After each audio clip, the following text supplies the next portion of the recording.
Hi, అందరికీ నమస్కారం. నా పేరు జరిపోతుల నానాజీ.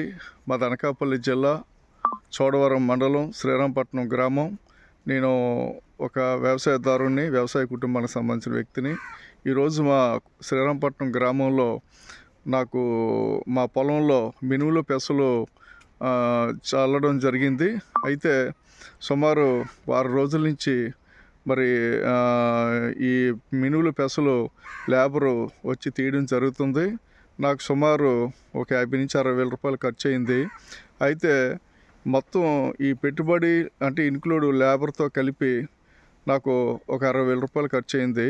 అయితే నాకు ఇవి అమ్మితే మ్యాక్సిమం వస్తే ఒక 6-7 వేల కంటే ఎక్కువ రాదు. అంటే ఎంత లాసో చూడండి. రైతు అనేవాడు ఇంకెప్పుడు ఎదుగుతాడండి? రైతుకి కష్టపడ్డవి కానీ కష్టపడి పనిచేసిన తర్వాత ఏదైతే వ్యవసాయం పెడతాడో ఆ పంట తిరిగి వచ్చే వరకు కూడా నమ్మకం ఉండదు. చూడండి ఒకసారి, లేబర్ పని చేస్తున్నారు.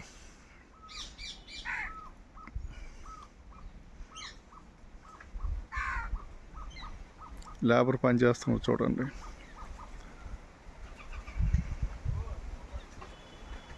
ఇది రైతు తాలూకు